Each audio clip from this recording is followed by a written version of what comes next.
Merci à vous qui nous suivez sur la MIFA Production et Ondo TV. Mesdames et messieurs, bonsoir et bienvenue au Flash.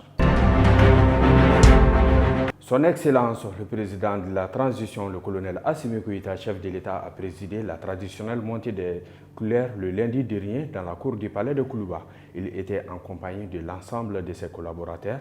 Cette cérémonie qui a lieu les premiers lundis de chaque mois reste un symbole fort dans l'affirmation de la souveraineté et du renforcement de la citoyenneté. Cette montée des couleurs était un rendez-vous mensuel important dans la vie politique malienne. Elle permet au président de la transition de rappeler les valeurs fondamentales du pays et d'affirmer son engagement envers le peuple malien. Dans le cadre de la réinsertion socio-professionnelle et de l'autonomisation des veuves militaires et paramilitaires, le Bureau de l'action sociale des armées de la région militaire numéro 2, en collaboration avec la direction du service social des armées, a organisé une formation théorique et pratique de 10 jours en savonnerie et la production de l'eau de Javel au profit d'une trentaine de veuves des militaires et paramilitaires de la RM2.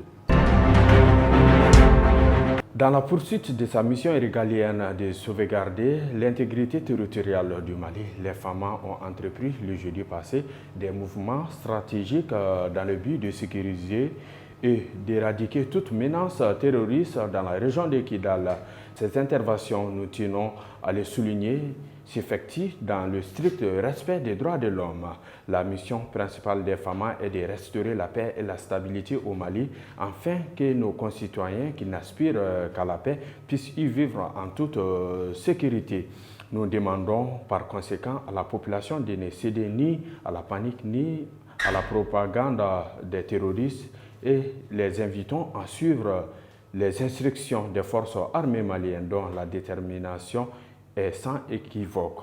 Nous tiendrons régulièrement informés des développements et des progrès réalisés dans cette opération de sécurisation et de lutte contre les groupes terroristes.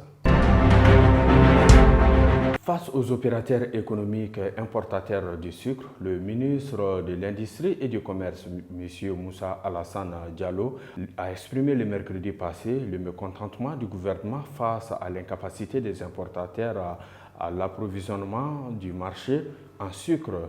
Il dénonce une intention du sucre dans les magasins et dans les ports des pays voisins ayant engendré une crise de pénurie de sucre fabriqué par les commerçants pour entretenir l'inflation. La rencontre s'est déroulée en présence du directeur du DGCC, des opérateurs économiques ainsi que la presse.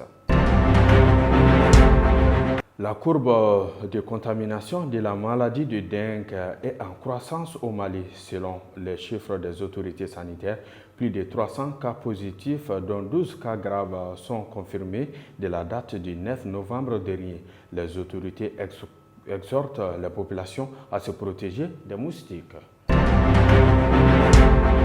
Un mot de sport avant de refermer notre flash. Coupe du monde U17. Le vendredi passé, le Mali a battu l'Ouzbékistan par le score de 3-0. Les buts maliens ont été marqués par Mamadou Doumbia à la 30e minute, 72e minute sur penalty et 75e minute. Championnat national du Mali Ligue 1 Orange. Voici les résultats et le classement de la deuxième journée. L'AS Police est tombé devant l'AS Bakardian par le score d'1-0. Le club olympique de Bamako a battu l'USCC qui par le score de 2-1. La FE a battu l'AS Blacksar 1-0. L'AS Real s'est imposé face à l'ASCO 1-0. Le Djolba Athletic Club de Bamako a dominé l'US Bougouba par le score de 2-0. L'US Bougouni et le Binka FC se sont neutralisés par le score d'1 partout. L'ISFAS a été tenu en échec par l'ATS de Koro par le score de 2 partout. Les 11 créateurs sont tombés devant le Stade malien de Bamako par le score de 3-0. Au classement, nous trouvons à la première place le club olympique de Bamako avec 6 points, accompagné de l'AS Real 6 points également. L'ATS de Koro vient à la troisième place avec 4 points. Dans la zone rouge, on a l'ASCO avec 1 point, accompagné de l'AS Police, l'AS Blacksar et 11 créateurs, 0 points chacun. Fin donc de ce flash qui vous a été préparé et présenté par Cheikh Bougadari Makasouba. On se donne un rendez-vous la semaine prochaine s'il plaît à Dieu. Au revoir, qu'Allah bénisse le Mali, vive les femmes.